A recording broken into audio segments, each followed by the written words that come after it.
ठीक है, अच्छा तो शॉर्ट क्वेश्चन हमारे पास क्या है। फर्स्ट है, why mitochondria are known as power house of the cell.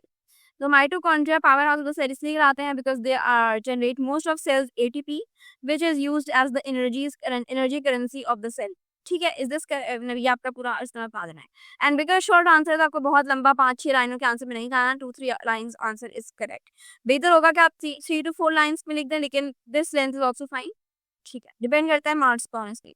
What makes red blood cells more suitable for the transport of oxygen? Oxygen के ट्रांसपोर्ट के लिए रेड ब्लड सेल्स क्यों सूटेबल हैं? तो सबसे पहले तो उसमें बताएंगे कि उनकी शेप क्या होती है।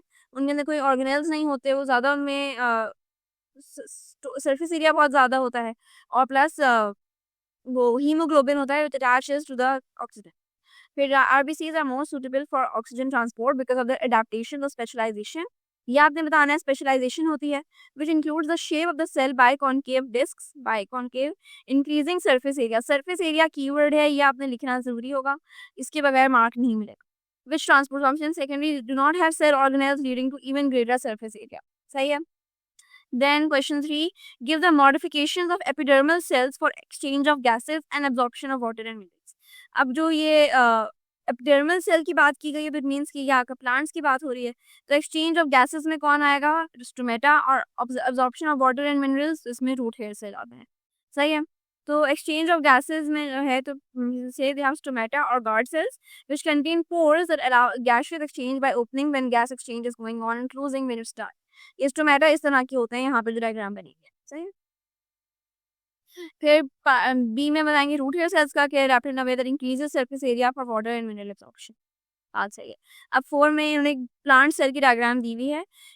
क्वेश्चन है, keeping in view the parts labelled 1 to 4 answer the following question. अच्छा, अभी हम पहले क्वेश्चंस पढ़ने से पहले अपने दिमाग में, अगर मैं आपको एग्जाम पॉइंट ऑफ व्यू से बताऊं कि किस तरह करना चाहिए, ऐसे क्वेश्चंस को अप्रोच कैसे करें, तो हमेशा लेबल्स को खुद अपने दिमाग में आइडेंटिफाई कर लो कि कौन सी चीज़ क्या है। अभी हमने क्वेश्चंस नहीं पढ़े, अभी हम लाइक ये वाले क्वेश्चन नहीं देख रहे, अभी हम देख रहे हैं कि अपनी तरफ से अपनी वर्किंग कर रहे हैं। तो 1 क्या है? 1 इज सेल वॉल। 2 क्या है? 2 सेल साइटोप्लाज्म है।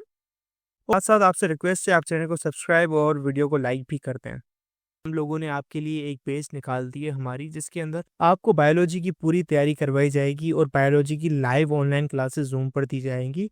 आपको पूरी बुक कवर करवाई जाएगी और आपको एग्जाम के हिसाब से भी प्रिपेयर किया जाएगा। चैप्टर टेस्ट होंगे, आपकी वीकली टेस्ट लिया जाएगा और सबसे इंपॉर्टेंट चीज़ आपके एग्जाम राइटिंग मेथड सेशंस दिए जाएंगे कि भाई एग्जामिनर को क्या चीज़ चाहिए, एग्जाम के पेपर के अंदर लिखते ही कैसे हैं। और सबसे इंपॉर्टेंट हमारे guess paper, target paper, model paper जो हम देते हैं ना आपको, गेस पेपर, उससे 60 to 70% तो आपका पेपर लग ही जाता है, तो आपकी 70% तो तैयारी हो गई। और अल्हम्दुलिल्लाह अल्हम्दुलिल्लाह अल्लाह के शुक्र से हमारे बच्चों के 85 से 90% से अबव आ ही जाते हैं बिल्कुल आसानी से, जो इस चीज़ को फॉलो करते हैं। और इसकी फ़ी पता है पूरे साल की एक सब्जेक्ट की कितनी है? सिर्फ और सिर्फ 3,000 रुपये आप लोगों के लिए। पहले पिछले साल 12,000 थी, उससे बड़ी भी थी, लेकिन अभी आप लोगों के लिए हमने कर दी है सिर्फ और सिर्फ 3,000 रुपये। और जिससे आप लोग इजीली ले पाएँ पूरे साल 1 ईयर के लिए हर चीज़ दी जाएगी। और आपको जो लाइव क्लासेस ली जाएंगी आपको जूम पर दी जाएंगी, ठीक है, हमारे ट्यूशन में, और उसकी रिकॉर्डिंग्स भी आपको दी जाएंगी। अगर आपको रजिस्टर करना है, इस व्हाट्सएप नंबर पे मैसेज करें, आपको यहाँ पे हम बता देंगे कैसे पेमेंट करनी है और कैसे फ़ी भेजनी है, और आपको हम हमारे ऐड कर लेंगे। लेकिन ये सबसे बड़ी डील, जितना जल्दी लेंगे उतना आपके लिए फ़ायदेमंद होगा। 3 is vacuole and 4 is nucleus. सही है। अभी हमारी अपनी वर्किंग हो गई, अब हम क्वेश्चंस पढ़ेंगे। तो पार्ट ए है, give the number indicating the structure which control cell activities. Cell activities कौन कंट्रोल करता है? न्यूक्लियस करता है, और न्यूक्लियस में यहाँ नंबर कौन सा है? 4। जिसका आंसर हो जाएगा 4। Cell activities are controlled by nucleus 4। फिर part B, name a biochemical process taking place in part 2। तो 2 जो है हमारे पास साइटोप्लाज्म। तो साइटोप्लाज्म में क्या होता है? ग्लाइकोलिसिस और फोटोसिंथेसिस हो रहा होता है। ये चीज़ अभी हम आगे जाकर मजीद आप लोग पढ़ेंगे। तो ये बिकॉज क्वेश्चंस पूरे ओवरऑल बने होते हैं, इसलिए ज़रूरी नहीं है कि आपको अभी सब चीज़ें आती हैं। हमने सिर्फ 3 चैप्टर्स ही पढ़े हैं, बाद में जाके आपको सब आता है। What will happen to cell if part 1 is removed? 1 is removed and 3 is overfilled with water। 1 क्या है? Cell wall. सेल वॉल हटा दी गई, और 3 जो है वैक्यूल, ये अगर वाटर से ओवरफिल कर दिया गया तो क्या होगा? तो पार्ट 1 अगर सेल वॉल आपका मतलब हट जाए, तो उसमें सेल का ऑस्मोटिक प्रेशर जो है वो डिक्रीज हो जाएगा, मतलब ऑस्मोसिस बहुत ज़्यादा हुई होगी एकदम से। और जो पार्ट 3 है वैक्यूल, वो बहुत ओवरफिल हो जाएगा विद वाटर, जिसकी वजह से टर्जिडिटी नहीं मेंटेन हो पाएगी, और सेल वॉल नहीं है तो सेल बर्स्ट हो जाएगा। सही है। This is all about this. फिर पार्ट क्वेश्चन 5 करते हैं। क्वेश्चन 5 में भी डायग्राम दी हुई है, तो आपकी पहले वर्किंग कर लेंगे। ये दिखाया है इन्होंने न्यूक्लियस, सही है। It's not a cell membrane, ये सेल नहीं है, ये एनिमल सेल, ये न्यूक्लियस है। तो न्यूक्लियस में ई क्या है? ई हमारे पास न्यूक्लियोलस है, और एफ है न्यूक्लियर कोर, बिकॉज इन्होंने बीच की पार्ट पे लेबल किया है। अगर ये इधर लेबल होता तो हम कहते हैं न्यूक्लियर एनवेलप, लेकिन ये बिकॉज यहाँ पे मैं किया गया तो ये है न्यूक्लियर कोर, सही है। सो पार्ट ए कह रहे हैं कि name the structures labelled E and F, तो ये आप ऑलरेडी कर चुके हैं। तो ई है nucleolus, F is nuclear core. Part B, the give the function of F. Nuclear pore का हमें फंक्शन बताना है। तो nuclear pore is a complex structure in nuclear envelope that controls the movement of molecules between the nucleus and the cytoplasm. It allows selective exchange of minerals materials such as RNA and ribosomal subunits out of nucleus and proteins into the nucleus, ठीक है।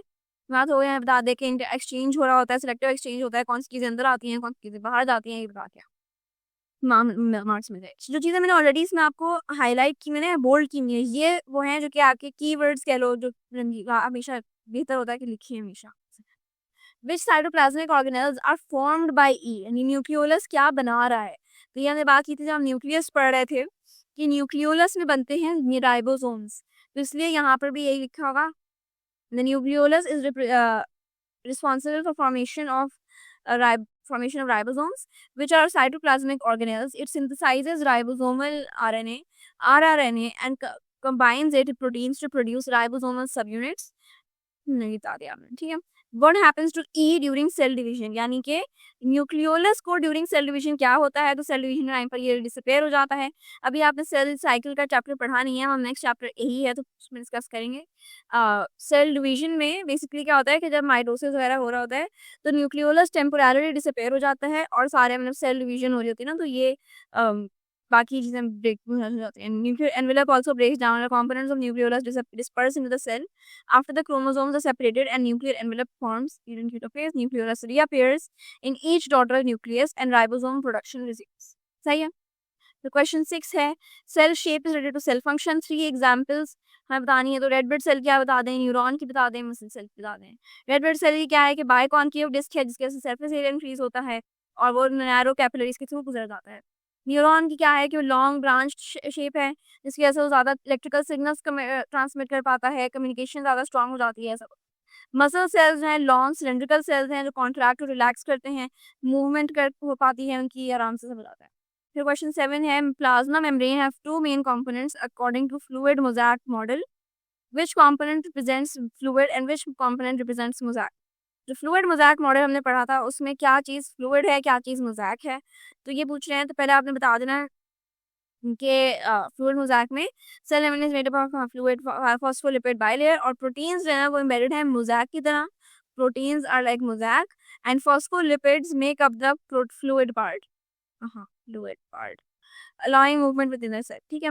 फिर question 8 में आते हैं, तो 8 में हमें different structures दिए हुए हैं, हमें हर स्ट्रक्चर का फंक्शन देना है, और जो कि which are present in all cells of all kingdoms, जो सारे सेल्स में मौजूद होते हैं स्ट्रक्चर्स हैं उनका बताना है, उनके स्ट्रक्चर्स देने हैं। फंक्शंस को सेल मेम्ब्रेन होता है, साइटोप्लाज्म, क्रोमोसोम और राइबोसोम, या बाकी चीज़ें भी होती हैं मगर हमें फंक्शन बताने हैं।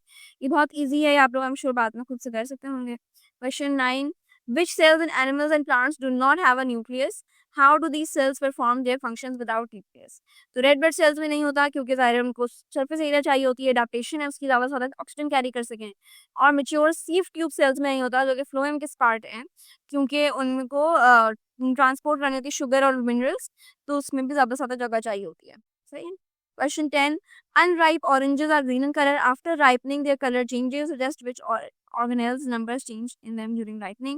तो भाई ऑर्गेनेल अगर पहले आपके ये ऑरेंजेस जो हैं पहले अगर अनराइप थे, तो अनराइप ऑरेंजेस किस कलर के होते हैं, और वो ग्रीन या येलो कलर के होंगे, तो उस टाइम पर उनके अंदर ज़्यादा नंबर ऑफ क्लोरोप्लास्ट होगा।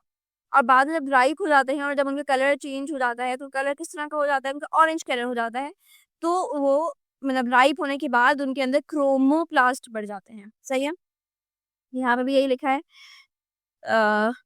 especially chloroplast which contain green pigment convert into chromoplast which contain carotenoids. So the organelle involved in plastid and its type of pigment will contain content change during ripening, सही है।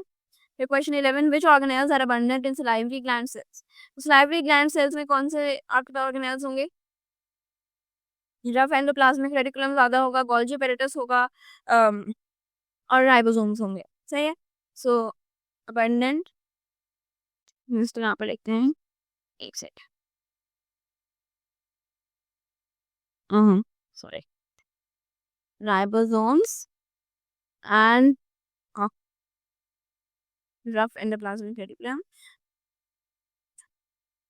for synthesizing proteins like enzymes। ये enzymes बनाने हैं तो proteins बनाने होंगे, तो protein synthesis के लिए आपके पास ribosomes और rough endoplasmic reticulum होना चाहिए, और Golgi apparatus ताकि वो proteins को पैकेज और ट्रांसपोर्ट किया जा सके। सही है।